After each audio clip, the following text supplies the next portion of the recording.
MasterChef co-host John Turode breaks his silence over the Greg Wallace scandal. In a statement, he says he found recent reports upsetting, but that he'd continue to present the show. It's as another former contestant tells us she felt intimidated. I did feel very much picked on by him, and I didn't really understand why. I definitely felt that there was a difference in the way that I was treated to the men. Today, pressure has been mounting on the BBC to hold a new inquiry into the allegations against Greg Wallace. Also tonight. Convicted child killer Lucy Letby is questioned by detectives investigating the deaths of more babies at the Liverpool hospital where she trained. In France, a government in crisis as the Prime Minister faces a no-confidence vote. Here, South Western Rail will be the first of 3 train companies to be re-nationalised in the new year. Ministers warn it won't mean cheaper fares. And sizing up the competition, the ancient sport of sumo set to make an historic return to the UK.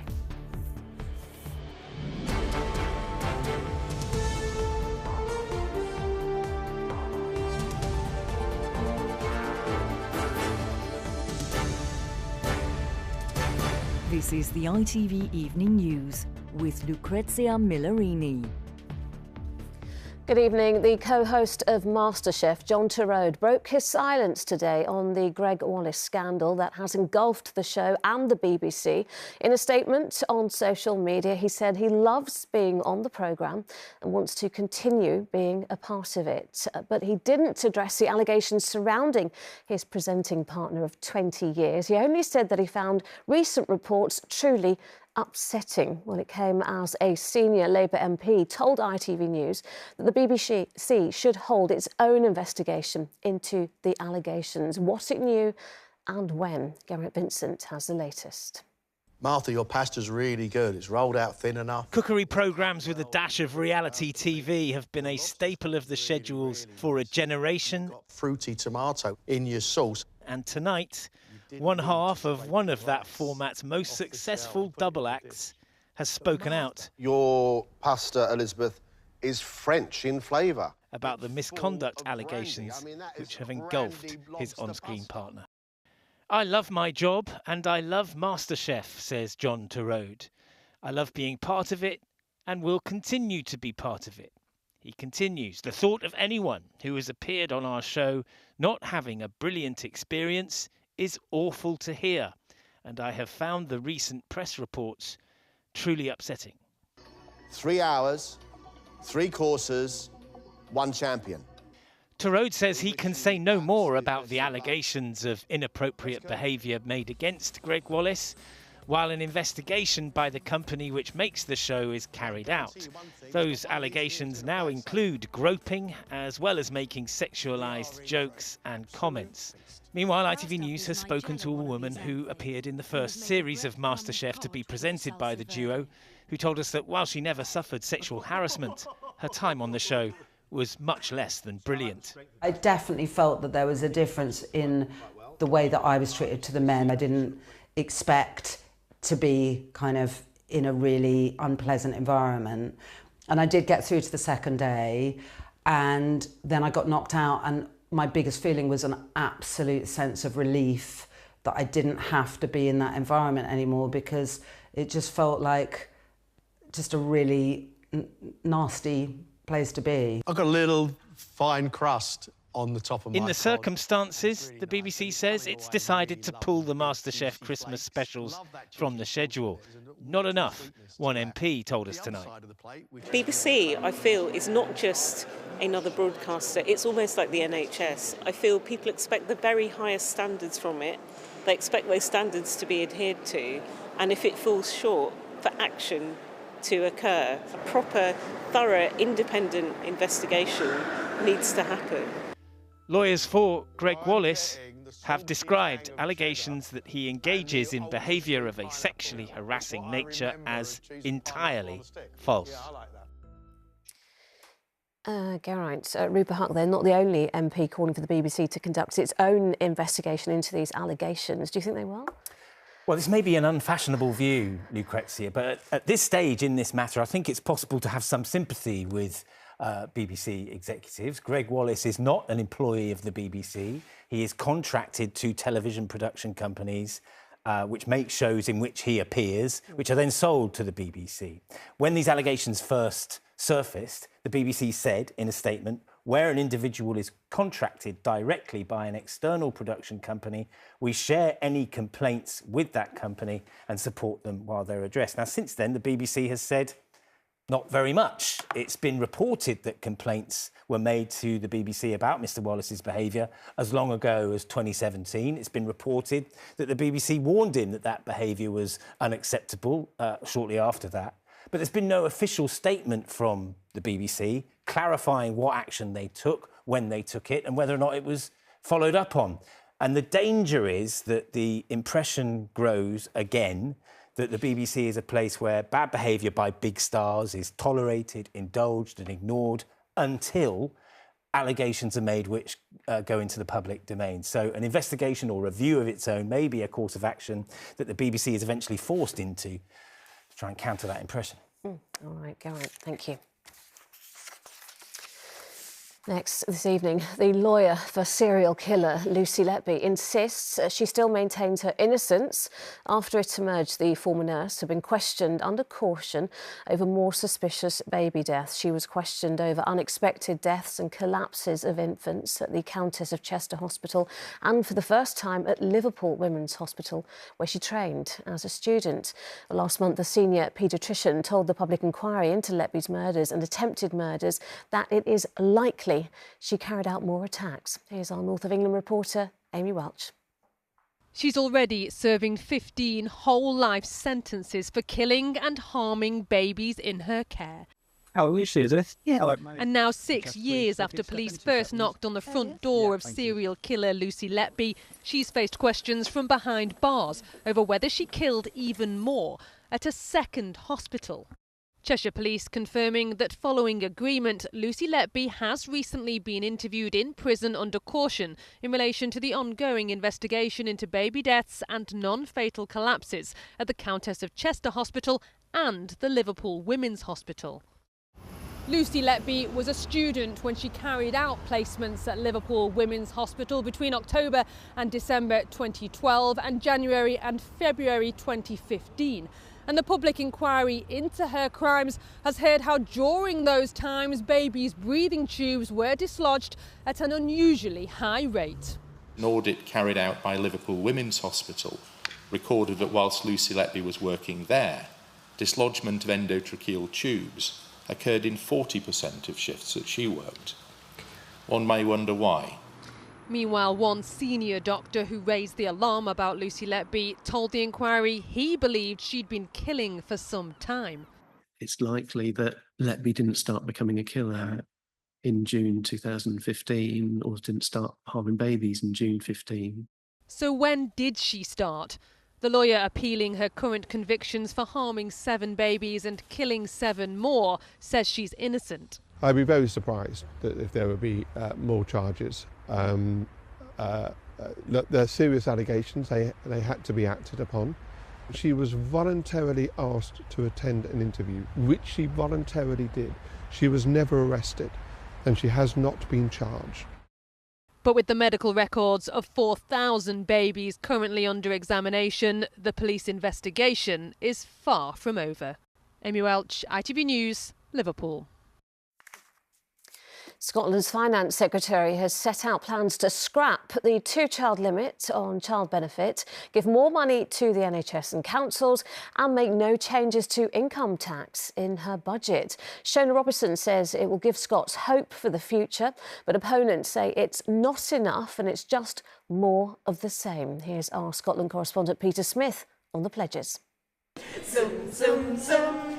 A baby born on the day the SNP came to power in Scotland will be turning 18 in the new year. A whole generation has only known the yellow of the SNP, a party that said eradicating child poverty would be a priority. And yet limited progress has been made on this. 1 in 4 children are growing up in poverty in Scotland. In today's Scottish Government budget, these families were looking for action to change that. I think that's what most families would welcome. Extra support for children. Yeah, childcare, things like this. The cost of childcare is like the biggest kind of expense for us. It's kind of like having a second mortgage, well, more than that, to be honest. We actually like struggling a little bit with to paying bills, especially energy bills. There had been hints Scotland's Finance Secretary was about to do something radical on child poverty, and armed with her budget, as well as more than £3 billion in additional money from the UK government, she revealed her big idea. Let me be crystal clear. This government is ending the two-child cap, and in doing so will lift over 15,000 Scottish children out of poverty. Families in the rest of the UK only receive universal credit for the first 2 children. After that, the payments stop.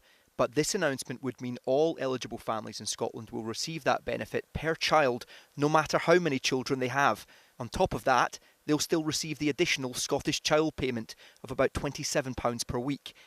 The Scottish Government says their plan could lift 15,000 children out of poverty, but first they need the UK Government's cooperation to find out which families to pay.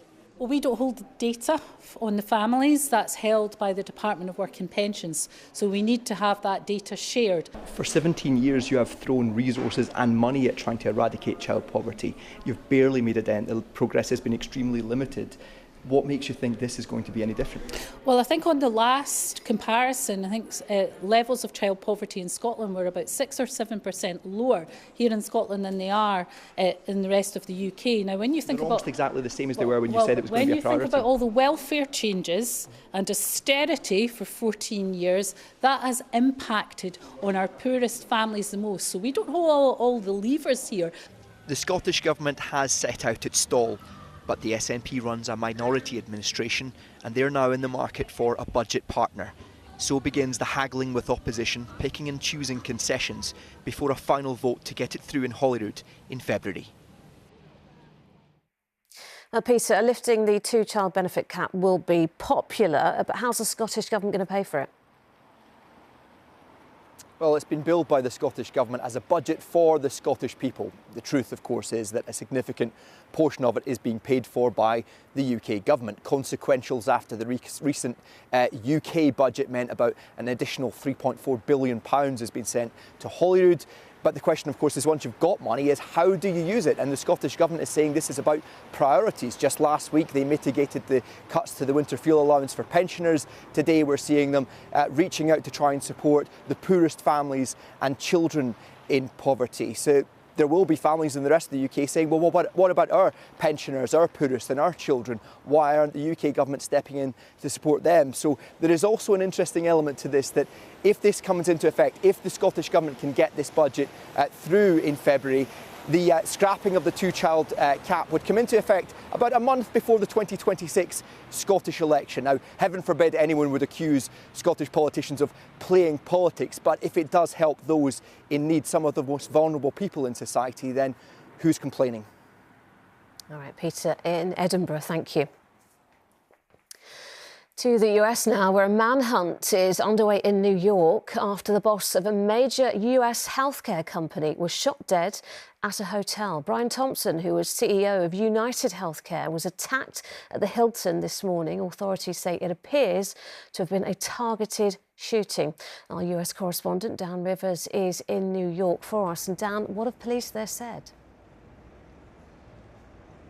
Well, they're describing this as a targeted and brazen attack on Brian Thompson, who, as you say, is CEO of a leading healthcare company here. The company itself has put out a statement saying they are deeply saddened and shocked by his death, and they're working closely with the New York Police Department. He was shot in the back and the leg, we're told by the police, at about 6:45 this morning. The police have released a CCTV photo still of a suspect wearing a distinctive grey backpack, firing the weapon outside the Hilton Hotel in Midtown in Manhattan before he fled down an alleyway and then got onto one of these city bikes and headed into Central Park. So a manhunt now underway for that suspect, who's described as being light-skinned, and the police think he was, used to firing weapons with the way that he shot that weapon, but also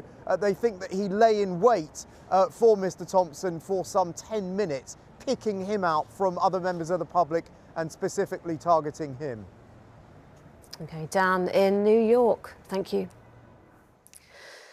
Well, back here, 3 more of the country's train companies will be re-nationalised in the new year. South Western Railways will be first, followed by C2C and Greater Anglia by the autumn. The government says it will reduce cancellations and delays, but it won't reduce rail fares. Here's our political correspondent Harry Horton on what it could mean for passengers. Cancellations and delays have got worse while fares have got higher. The government believes the way to fix this is nationalisation. Next year, some commuters will start to see if it makes any difference. It should not have been privatised in the first place. Probably make it worse, actually, because where's the money going to come from to invest in it? I don't know if they'll run it any better. They don't run much well. It can't be worse. Yeah. As well as ScotRail and Transport for Wales, LNER, Northern, South Eastern and TransPennine Express are already under public control. From next year, 3 more operators will join them. In May, South Western Railways will be the first to be renationalised. In July, it'll be followed by C2C, which runs from London to Essex, and Greater Anglia trains will be state-run by the autumn. But nationalisation doesn't mean passengers will save money. In fact, rail fares are due to go up by 4.5% next year. If people are getting a really good service, that they've got trains to where they need to get to, that the service is good at the weekends and in the evenings as it is during the day, then I think people are willing to pay for a good service, but we have to get that performance up. British Rail was privatised in the 1990s with the aim of improving performances and expanding the network. Bad service has meant some trains returning to public ownership in recent years, but even ministers admit that some, like Northern, have yet to improve. The government says that nationalising the rail network will actually save taxpayer money, but it's not clear whether that will be reinvested into the rail network. And without extra cash, improving services will be a challenge. When you bring together the ownership of the train operating companies and the infrastructure, there is the potential for better service provision. I'm sure we've all been on a train and we've heard that delays are down to issues with the points or issues with the track. Now, there will be fewer and fewer excuses for that. All of Britain's train companies will be publicly run within 3 years. The government hopes its own management means a better service for passengers. Harry Horton, ITV News. There's plenty more to come on the ITV Evening News, including rare inside access to see how poverty is impacting social services and the strain it puts on social workers. When you've got a caseload that's kind of double what it should be, what is the kind of thing you're worried about happening the most? Worst case scenario, a fatality, a child death. And people take to the streets in South Korea after the president's short-lived martial law is lifted while the country's parliament moves to impeach him. Join us for that and more after the break.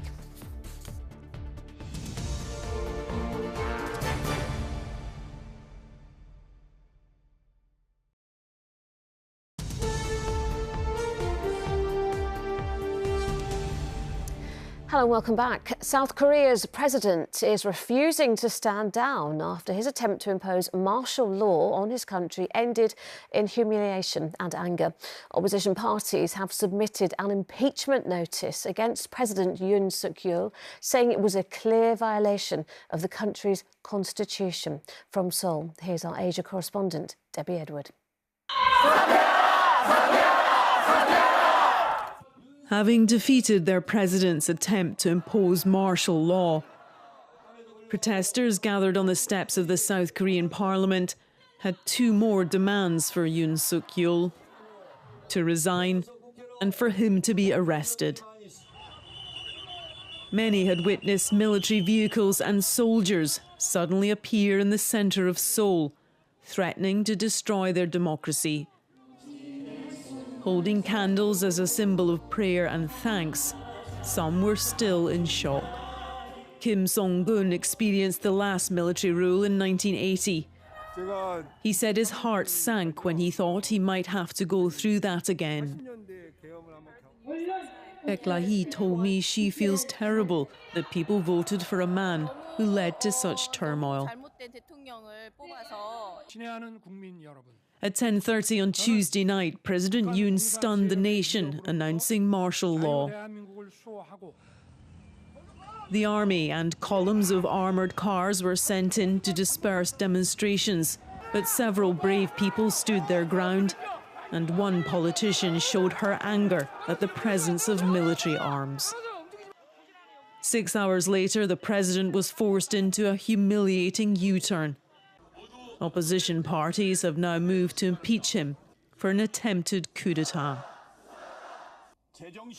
The floor leader of the Democratic Party accused President Yoon of not being of sane mind.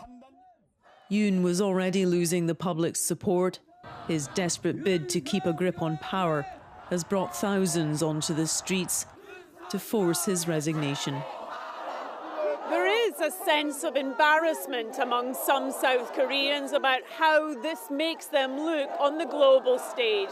And political instability in South Korea is the last thing regional allies want to see when North Korea is strengthening its military alliance with Russia and China is continuing its military build-up around Taiwan and in the South China Sea.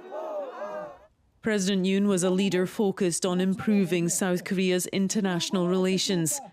His baffling decision to impose martial law has alarmed allies and shown the country's adversaries a potential weakness to exploit. Debbie Edward, ITV News, Seoul.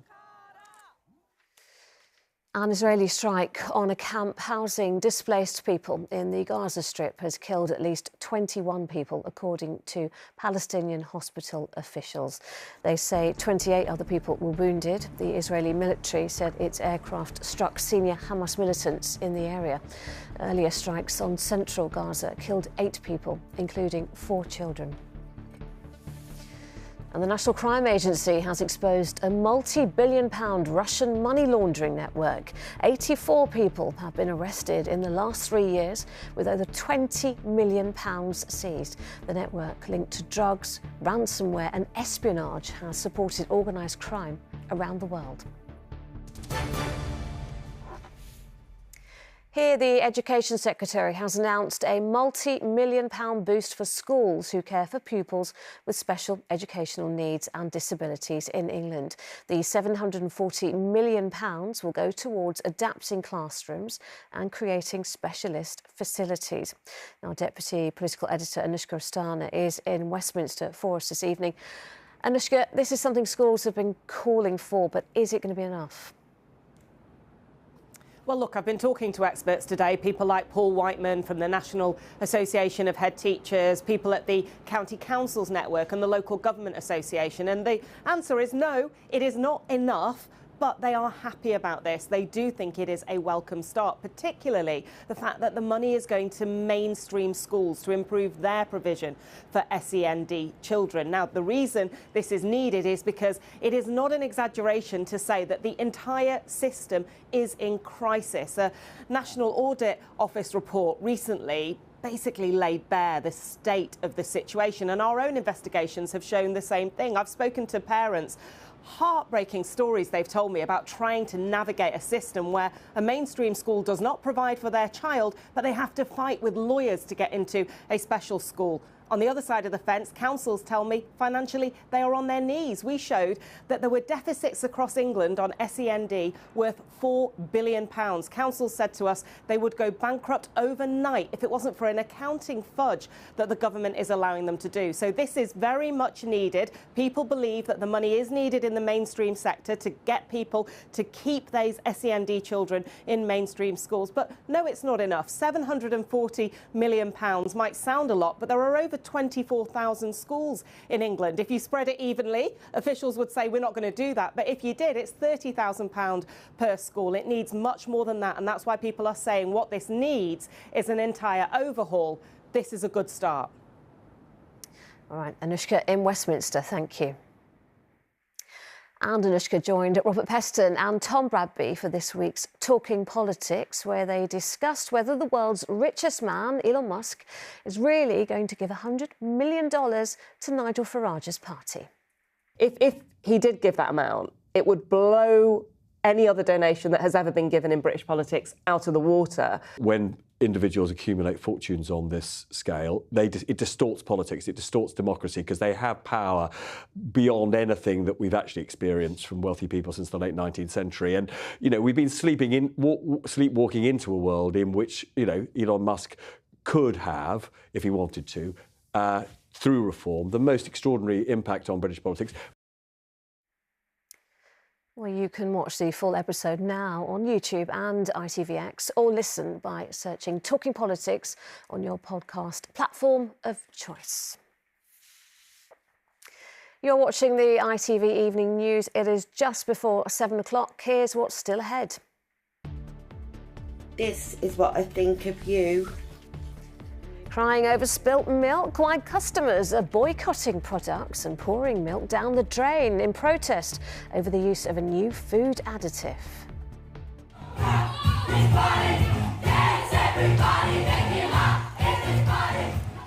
They're off to the Euros. We catch up with the Wales women's team after they qualified for their first major tournament.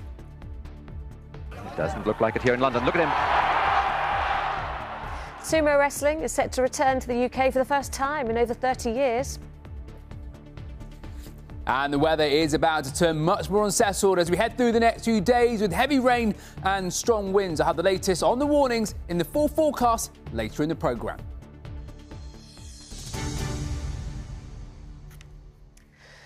First, ITV News has been given rare access to social services as they fight to protect the country's most vulnerable children. We've been on the front line with social workers in the London borough of Lewisham, one of Britain's most deprived areas. We witnessed firsthand how rising poverty and poor housing is hitting at-risk families the hardest as staff work day and night to keep them safe. Now ITV News and the Social Workers Union has carried out the biggest survey of its kind, exposing this growing crisis. Out of more than 2,000 social workers, 80% say the number of referrals due to poverty has increased in the last 3 years. A third of children's social workers say their service has removed a child or children from their family in the last 3 years where poverty was a key contributing factor. 90% said that underfunding was seriously impacting their ability to do their job. Our investigations editor Daniel Hewitt has this special report. The responsibility is major. On the front line, in keeping children safe. Is it a red? The calls don't stop coming. I'll just pull over just to see if it's kind of an emergency. It's literally a social worker. How are you? We've been given rare access to a children's social services team. There's worries around mum drinking. In the rooms where decisions are made. Concerns around sexual exploitation. How old was she when that was happening? 15 years old. As young lives hang in the balance. 10-year-old, 18-month-old. And for everyone, the stakes could not be higher. Where do you think you would be if you hadn't got the help you've received here? Most likely I'd probably be dead. So how long have you done this for? About 7 years. 7 years. Lewisham in South London. We're with Yolanda, a social worker with a busy day ahead. Literally after I came off to you, I left the office straight away. I'm going to meet a mother who fled significant domestic abuse. Referrals to children's social services in this corner of the capital are up 40% since the pandemic, driven, Yolanda says, by one factor in particular. In terms of sort of poverty, I'm getting that a lot. So more children are being referred to social services because of poverty? Yeah. It's not sort of the family intend to neglect their children, but, you know, by virtue of, you know, the family being poor, it could lead to neglect. We've arrived at Yolanda's first visit with a mum of 4 who we aren't identifying. They're living in a homeless hostel in a different London borough after fleeing her abusive partner. Are you feeling a bit safer since, you know? Yeah. Her most pressing concern is her lack of housing and the conditions she and her kids are living in. Was some problems with bedbugs.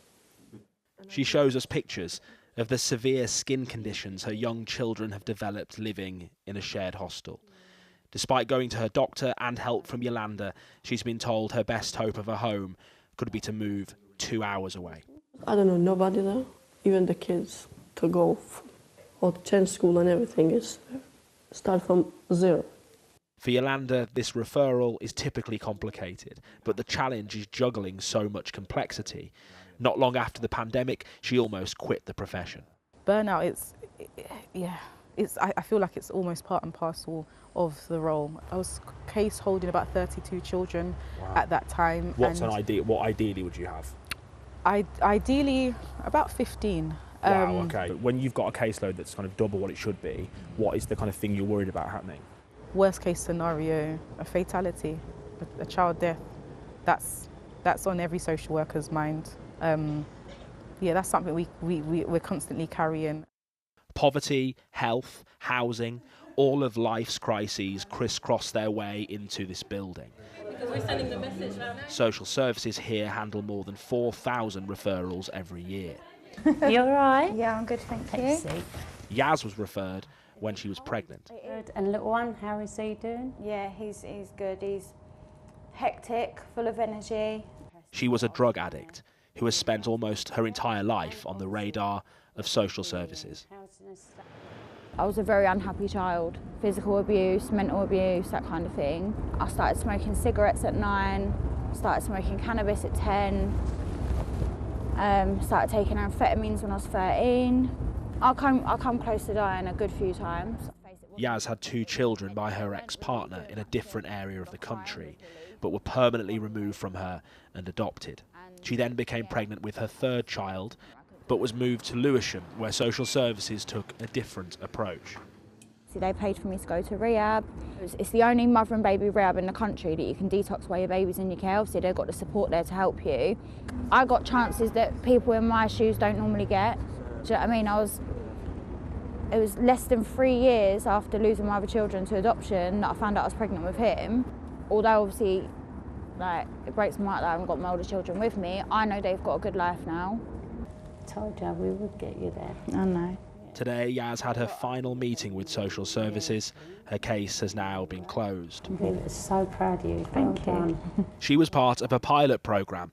They've been left at home, mum's left because of what's happened and the abuse. Bringing together healthcare, housing and education specialists as well as social workers to keep more children with their families. But its funding for next year is not guaranteed as the cost of care keeps rising. But the independent review of social care recommended £2.5 billion investment in children's social care. What we've had in the budget statement is a figure of £250 million. There's not enough social workers coming through the system, but these children are children who've got very high levels of needs. And when things go wrong, they go wrong horribly. We know that nationally, some of those children will significantly self-harm. You know, in the most extreme cases, sometimes they decide to take their own lives. As light gives way to night, Yolanda's final visit is done, but that can change in a moment. And then we get that call that says there's a baby in the hospital, unexplained injuries. So that would be considered a red, and we're out, and it can bring us into late hours of the night. The risks are high, but so often social workers feel like the forgotten front line. Down some really alarming findings in that report, and it seems like the pressure on social services just keeps on building. Yeah, and to an unsustainable level, and the current government, the new government, the Department for Education told us that £250 million they gave the sector in the budget is double what the previous government was going to do. And they say that the sector has been left, in its words, to fester, and it has promised to overhaul the system. Local authorities have heard this all before. Alarm bells are ringing in local authorities across the country. The rise in the cost of care, both adults and children's social care, is eye-watering, and it is unsustainable. A decade ago, local council budgets, they spent about half of their budgets on care. Now it's more like 2/3, and it is rising all of the time. Some councils fear they'll simply become care providers at the expense of libraries and street lighting and road repairs. For social workers, those in the front line, they feel undervalued, they feel underpaid, but they so often feel like they carry the can when things go horribly wrong, when they feel it's the people writing the cheques who have designed this system the way it is that should take the blame. All right, Daniel, thank you. And if you or someone you know has been affected by this story, you can get in touch at investigations@itv.com. All right, let's get an update on what is making the news tonight. MasterChef co-host John Turode broke his silence on the scandals surrounding Greg Wallace and the BBC. In a statement on social media, he said he loves being on the programme but found recent reports truly upsetting. The suspected gunman in the shooting of a healthcare boss in New York remains on the run. Brian Thompson, CEO of United Healthcare, was killed this morning outside a hotel. The suspect then fled, sparking a manhunt across the city. The Scottish Government says it plans to abolish the two-child benefit cap and provide funding to affected families by April 2026.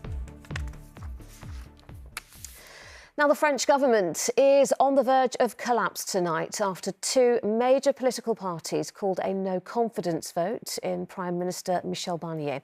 The former chief Brexit negotiator for the EU heads a minority government and angered the French Parliament by trying to force through controversial budget measures without a vote. Our Europe editor, James Mates, is in Paris. James, the no-confidence vote is due shortly. What happens if Michel Barnier loses? Well, he's going to lose. I mean, Michel Barnier, the man you'll remember who for years tormented British governments with that phrase, the clock is ticking. Well, it's certainly ticking for him tonight.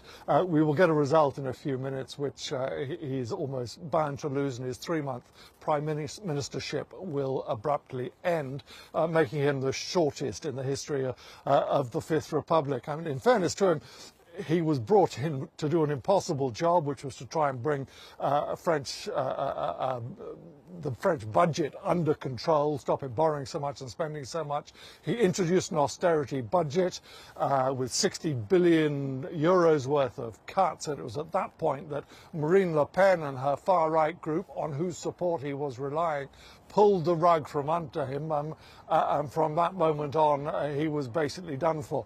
This all started because Michel Barnier called an unexpected and arguably unnecessary general election last summer, if you remember, which ended up with a parliament split exactly 3 ways, and between far right, far left, and the centre, making any form of majority impossible to find. And under the French constitution, they can't have another election to try and sort that out until next July. So somewhere along the line now, President Macron, whose position has been gravely undermined, has to find a new prime minister and a new government and get a new budget through so that France can pay the bills. But it is costing him, Macron, very dear indeed. OK, James, in Paris, thank you. Next tonight, why some social media users have been pouring milk down the sink and toilet. It's because of a new controversial additive to the diet of dairy cows, which is aiming to reduce the amount of methane in our atmosphere. Well, it's approved for the use in the UK and many other countries. Our science correspondent Martin Stew is here to explain what's behind this. So, Martin, what is it all about? Well, the controversy centres around the decision by Arla, this huge dairy-producing company, to include this additive bovine in the feed. The reason they want to do that is because it limits the amount of methane that cows produce when they digest and they belch it out. And methane is a really big contributor to global warming. They believe this can cut it by about 27%. There has been, though, this huge backlash on social media. You may have seen pictures of people pouring milk down the toilet, milk from companies like Tesco's, Morrison's, Lidl, Cravendale milk, also butter from companies like Lurpak, all produced by Arla. The reason TikTokers say is that they're feared it's linked to Bill Gates, also that it could be cancer-causing or carcinogenic. So what is the truth? Well, the Bill Gates link isn't true. He has funded some other supplementary feeds, but not this particular one. As for the cancer link, that looks like it goes back to a much older test in rats at a much higher dosage, which has subsequently been debunked. And there's also some talk that humans shouldn't get the additive into their eyes. But what the UK Food Standards Agency say, as well as their EU counterparts, is there isn't a link to cancer, and specifically because when cows have ingested the additive, they metabolise it, and none of that passes into the milk or the butter or anything that we humans eat. So Arla, the company, say we are completely safe to eat their products. All right, Martin, thank you. Wales women's footballers have been reflecting on a dramatic night which saw them qualify for the finals of the Euros for the first time ever. They survived a late scare to beat the Republic of Ireland in Dublin in a tense match. Well, here's our Wales reporter, Rhys Williams, on the moment of history. The celebrations were wild. And why not? It's not often you get to celebrate history.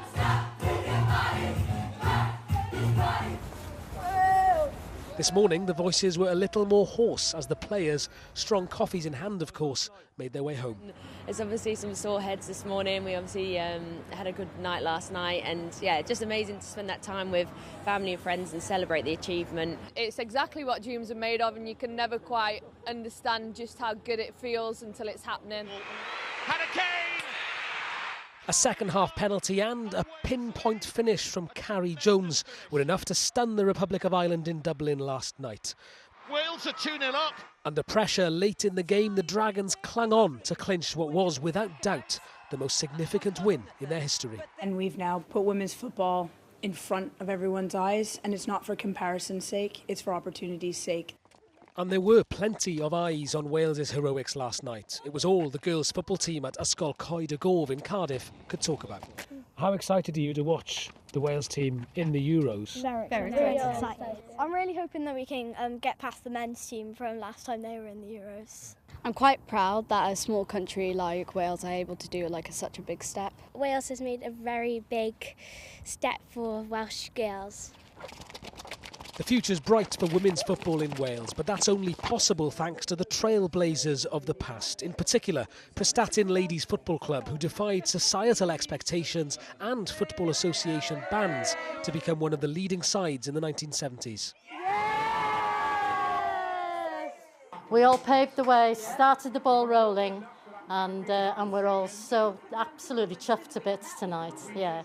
Next summer in Switzerland, the Dragons will finally take their place at football's top table. They'll be far from favourites, but this team and this nation believes. Rhys Williams, ITV News, Cardiff. Still to come on the ITV Evening News. Elite sumo wrestling leaves its home for the second time ever, and it's coming back to the Royal Albert Hall. And national yellow weather warnings are widespread across the country in the coming days and the weekend. I'll have full details on this in the full forecast in a couple of minutes. And join me and Alex after the break.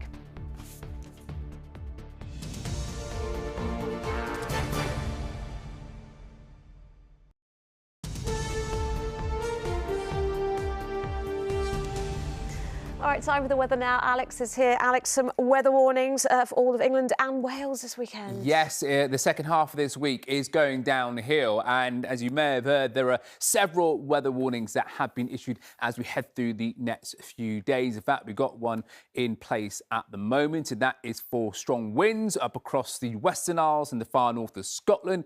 This expires at 9 o'clock tomorrow morning. We could see gusts up to around 80 miles per hour in the worst places, but certainly 60 to 70 quite possible in this area. So that would cause perhaps some localised disruption. And as we fast forward into Thursday itself, we start to pick up more warnings. So a wind warning which stretches across much of Northern Ireland, western fringes of Britain, and then across towards, say, northern parts of the Midlands towards East Anglia as well. Again, quite windy conditions here. And as we roll through to Friday, we pick up a wind and rain warning. And that covers much of England and Wales, as you can see. And that will continue as we roll into this weekend as well. So Saturday and Sunday looking very unsettled with low pressure moving through. Well, let's take a look at the satellite and radar picture from a little earlier this afternoon. And this is where the first system is, that band of rain, quite heavy at times. And as we roll the pressure sequence, you can see that is going to be crossing the country, all associated with this area of low pressure, which is going to be moving through. We get a second pulse after that's gone through tomorrow. So it stays very unsettled. And then for Friday, Saturday and Sunday, that low pressure moves through as well. So quite wet and windy. Those warnings are in place. They could well change and be updated. Let's take a look at the forecast right now.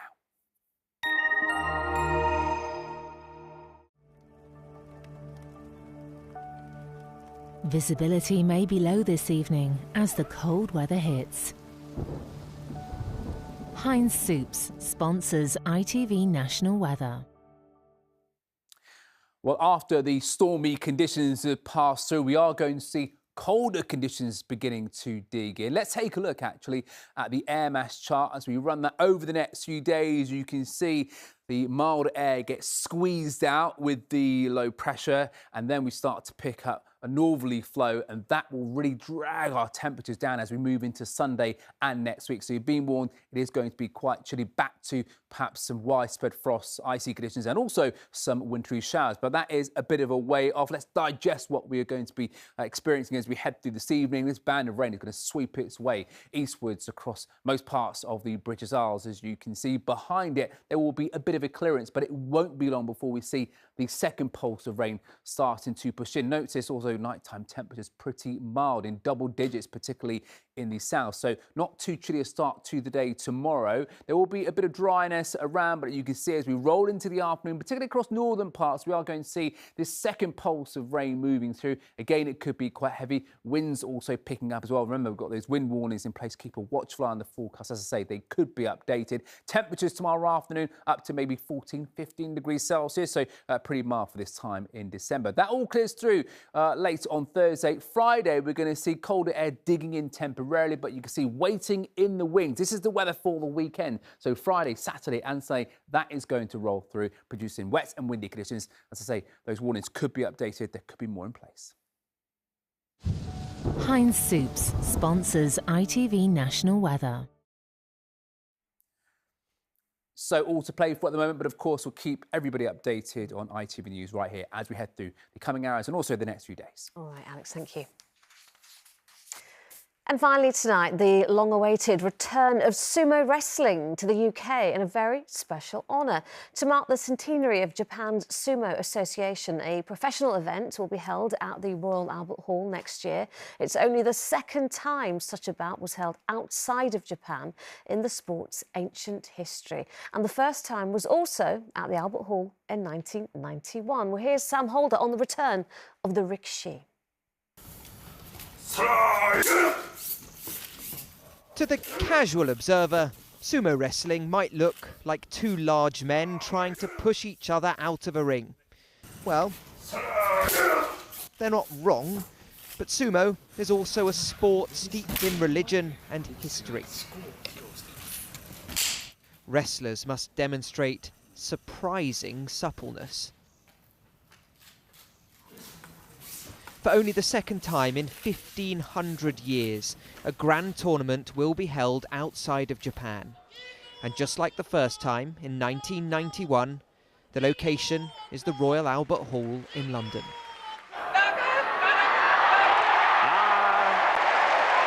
That's vintage Terao. Back then, as you can see here, hotel beds had to be extended and reinforced to bear the bulk of the wrestlers. The matches watched by sellout crowds and broadcast to millions. Oh, Kotagami wins. The champion then, who won 4 TV sets, has now become the head of the Sumo Association. You wrestled here last time. What was the atmosphere like, and has that played a part in you wanting to return here? It was extremely exciting, and the public was very enthusiastic. There was a lot of cheers and clapping. And then what? And I love the beer culture at the pub. The logistics are challenging. Victorian venues weren't designed for sumo wrestler sizes. The stage itself, as it was in 1991, will need to be built from a special type of clay. And then there's ensuring the right food in big enough quantities for the wrestlers. Don't blink, you might miss it. There's no clear reason why the UK has been selected to host the 5-day tournament in October, other than seemingly because it happened before. And in a sport more than a millennium old, a 3-decade gap is hardly anything at all. Sam Holder, ITV News. And that's it for now. Tom's here with the latest after I'm a Celebrity. But from the evening news team, bye-bye.